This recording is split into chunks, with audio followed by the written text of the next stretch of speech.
ሰላም የተወደዳችሁና የተከበራችሁ የሁሌ አርሰናል ተከታዮቻችን በዛሬ ቪዲዮአችን ከአርሰናል ጋር የተገናኙ አጫጭር ስፖርታዊ መረጃዎችን በተመለከተ የምንመለከታቸው ጉዳዮች ይኖራሉ። እናንተም በተቻላችሁ መጠን ያህል ቪዲዮውን ላይክ እያደረጋችሁ በአክብሮት እንዲጀምሩ እንጠይቃላችሁ። በጥር የዝውውር መስኮት አርሰናል ማንን ያስፈርማል የሚለው ነገር የብዙ ጥያቄ እንደሆነ ይጠበቃል እና ከዝውውር ጉዳይ ጋር በተገናኘ ጥቂት የተባለ መረጃዎችን አጋራችኋለሁ። እናንተ ግን እንደተለመደባችሁ በተቻላችሁ መጠን ያህል ቪዲዮውን ላይክ እያደረጋችሁ በአክብሮት ሁላችሁም እንዲጀምሩልኝ እየጠየቅኩ ወደ አጫጭር ስፖርታዊ መረጃዎች አልፋለሁ።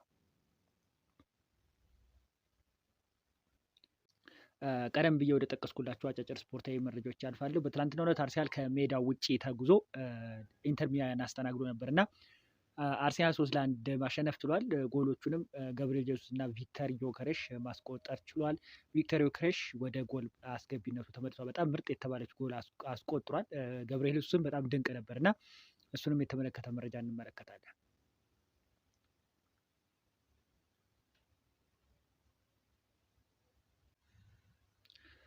በትናንትናው ዕለት አርሰናል ከሜዳው ውጪ ተጉዞ በቻምፒዮንስ ሊግ ኢንተር ሚላንን አስተናግዶ ነበረ።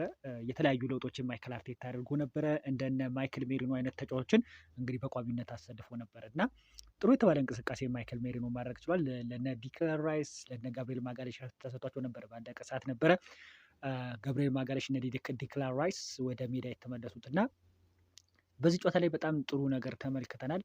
በተለይ አርሰናል ከቆሙ ኳሶች ዲፔንዳንት ላይ ወጥቶ ጎል ማስቆጠር ችሏል። አንድ ጎል ብቻ ነው በቆመ ኳስ አርሰናል ያስገባው እና ሌሎቹ የተገኙት እንግዲህ ከኦፕ ፕሌይ ከጨዋታ ነው እና እነዚህ በጣም ጥሩ ናቸው። ለአርሰናል በጣም መሻሻልን የሚያመላክቱ ነገሮች እንደሆነ ይጠበቃል እና ከጉዳት ዜና ጋር በተገናኘም አጫጭር ስፖርታዊ መረጃዎች አለን። እሱን እንመለከት። ከተጫዋች ጉዳት ዜና ጋር በተመለከተ ከሀቨርትዝ የተመለከተ መረጃ አጋራችኋለሁ። ከሀቨርትዝ እንደሚታወቀው በትላንትናው ዕለትም ጨዋታ አልፎታል እና ከፊትነስ ጉዳይ ጋር የተገናኘ እንደሆነ ማይክል አርቴታ ተናግሯል እና ተጫዋቹ አሁን ከጉዳት ሙሉ ለሙሉ ተመልሷል። ነገር ግን ከፊትነስ ጉዳይ ጋር በተገናኘ ተጫዋቹ ሙሉ ለሙሉ ፊት ካለመሆኑ ጋር ተገናኝቶ እንግዲህ ወደ ሜዳ መመለስ አልቻለም። ከዛም በተጨማሪ እንግዲህ ከቡካዮ ሳካ ጋር በተገናኘ ቡካዮ ሳካ ከማንቸስተር ዩናይትድ ጋር ለሚኖረው ጨዋታ ማይክል አርቴታ ያስገባዋል ወይስ አያስገባው የሚለው ነገር ይጠበቃል እና በትላንትናው ጨዋታ እንግዲህ በቻምፒዮንስ ሊግ ላይ ሙሉ ጨዋታዎችን ማድረግ ችሏል ቡካዮ ሳካ። ያ ደግሞ ለአርሰናል በጣም ጥሩ ነው። ትናንትና አርሰናል እንግዲህ ኢንተር ሚላንን 3-1 ማሸነፉ በጣም ግሩም ይባላል። ኢንተር ሚላኖች እንግዲህ ለመከላከል አልነበረም ስትራክቸር የገቡት። በአብዛኛውን ጊዜ ኳስን ኮንትሮል ከኳስ ውጭም ደህና ነበሩ፣ በኳስ ጋርም ጥሩ ነበሩ። አርሰናል በአብዛኛውን ጊዜ ዘግቶ ቢጫወት ክለብ ወይም ብሎ ብሎክ የሚጫወት በራሳቸው ሜዳ ላይ አጥራቸውን ዘግተው የሚጫወቱ ክለብ ያስቸግሩታል እንጂ በአብዛኛውን ጊዜ አርሰናል በኦፕ ፕሌይ የሚጫወቱ ክለቦች ጋር ሲቸገር አልተመለከትነውም።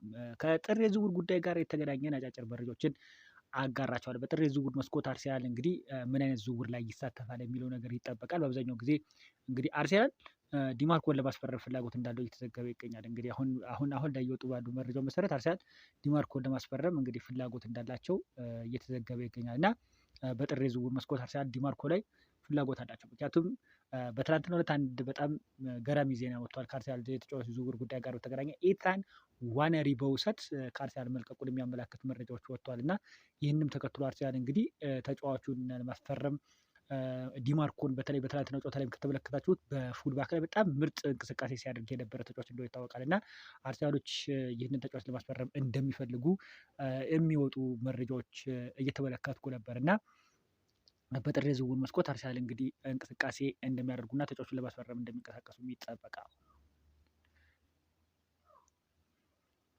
ሌላኛው የምንመለከተው ጉዳይ አርሰናል ከዝውውር ጉዳይ ጋር በተገናኘ እንግዲህ በጥር የዝውውር መስኮት ማን ላይ ነው ፍላጎት ያለው? ክረምት የዝውውር መስኮት ላይም እንግዲህ ከአሁን ከጥር የዝውውር መስኮት ጀምሮ አርሰናል ተጫዋቹን ስኳት እያደረገ እንደሆነ ይጠበቃል እና አርሰናል በምን አይነት እንቅስቃሴ ላይ ያደርጋል ተብሎ ይጠበቃል የሚሆን ነገር እንመልከት እና አርሰናል በጥር የዝውውር መስኮት ጎርደንን ከኒውካስትል ለማስፈረም ፍላጎት እንዳለው በተደጋጋሚ ጊዜ ሲዘገብ ነበረ። ተጫዋቹን ቢያንስ እስከ 50 ሚሊዮን ፓውንድ አርሰናል ለመክፈል ፍላጎት አላቸው። ምንም እንኳን አርሰናል እስከ 50 ሚሊዮን ፓውንድ ድረስ ለተጫዋቹ ለመክፈል ፍላጎት ቢኖራቸውም ኒውካስትል እንግዲህ ከተጫዋቹ ከ90 እስከ 100 ሚሊዮን ፓውንድ እንደሚፈልጉ አንዳንድ ምንጮች እየዘገቡ ይገኛሉ። አርሰናል ይህን ያህል ገንዘብ ያወጣሉ የሚለው ነገር ይጠበቃል። ማውጣት የሚችሉ ከሆነ እንግዲህ አርሰናል ይህን ያህል ገንዘብ ማውጣት የሚችሉ ከሆነ ተጫዋቹ ላይ ግላቸው የሚያደርጉበት እድል አለ። ፉትቦል ለንደን ይዞ በወጣው መረጃ መሰረት አርሰናል ለተጫዋቹ እስከ 52 ሚሊዮን ፓውንድ ድረስ ብቻ ነው መክፈል የፈልገው።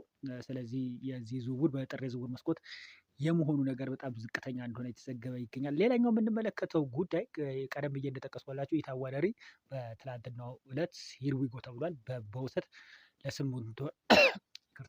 ለስምንት ወር እንግዲህ ኦሎምፒክ ማርሴይን መቀላቀሉን የሚያመለክት መረጃዎች እየተመለከትኩ ነበረ።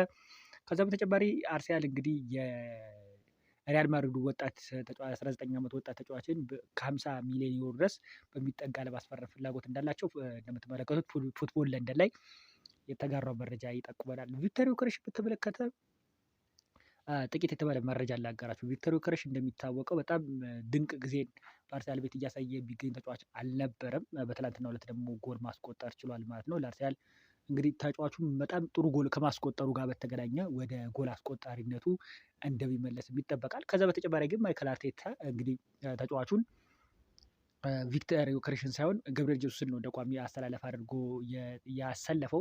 በተለይ በኖቲንጋም ፎረስት ላይ ያሳየው ብቃት በቪክተር ዮከረስ ላይ ማይከል አርቴታ በጣም እንደተበሳጨበት እና እንግዲህ ወደ ቤንችነት እንዳወረደው የሚዘነጋ ጉዳይ አይደለም።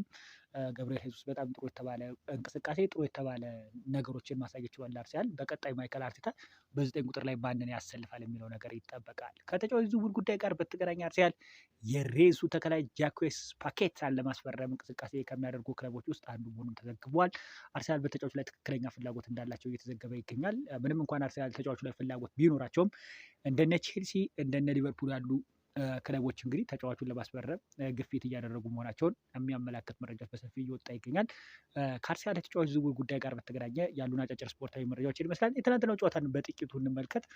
አርሰናል በትናንትናው ጨዋታ ላይ በጣም ጥሩ የተባለ እንቅስቃሴ ማድረግ ችሏል። በኦፍ ደ ቦል ከኳስ ውጭም ኳስም ይዞ ሲጫወት አርሰናል በጣም ጥሩ ነበር እና እንደ አጠቃላይ አርሰናል በትላንትናው ጨዋታ ላይ የአሸናፊነት ሜንታሊቲ ይዞ ነበር የገቡት። እናም ኢንተር ሚላን 3-1 ማሸነፍ ለአርሰናል ቀላል አይደለም። ከዚህ በፊት በኢጣሊያን በቻምፒዮንስ ሊግ ተገናኝተው አርሰናል በ1-0 በተለይ በፔናልቲ መሸናፋቸው የሚዘነጋ ጉዳይ አይደለም እና አርሰናል ማይከል አርቴታ ለእያንዳንዱ ጨዋታ በጣም ቦታ እንደሚሰጠው ነው። አርሰናል እንግዲህ ወደ ቀጣዩ በቀላሉ ማለፉን አረጋግጧል ማለት ነው። በጥር የዝውውር መስኮት አርሰናል ምንም እንኳን ይህን ያህል የጠነከረ የተባለ እንቅስቃሴ ባያደርጉም ከገብርኤል ጄሱስ ጋር በተገናኘም ተጫዋቹን ለመልቀቅ ፍላጎት እንዳላቸው ተዘግቧል። በውሰትም ቢሆን ተጫዋቹን እንደሚለቁትም ይጠበቃል። ገብርኤል ጄሱስም ከአርሰናል እንደሚለቅም ይጠበቃል። ተጫዋቹ ቢያንስ እስከ 27 በአርሰናል ቤት መቆየት ይፈልጋል። ማይከል አርቴታ ግን በተለይ ተቀይሮ በገባበት ጨዋታ ላይ የሚያሳየው ብቃት ፐርፎርማንስ አላስደስተውም እና ለገበያ ክፍት ማድረጋቸው እየተዘገበ ይገኛል። ነገር ግን ተጫዋቹ በአርሰናል ቤት መቆየት እንደሚፈልግ የሚያመላክቱ ምንጮች በሰፊው እየወጡ ይገኛሉ። የዛሬ አጫጭር ስፖርታዊ መረጃችን አርሰናል በተመለከተ ይህንን ይመስላል። በሌላ ቪዲዮ እስክንገናኝ መልካም ጊዜ ተመኘሁ። ቻው።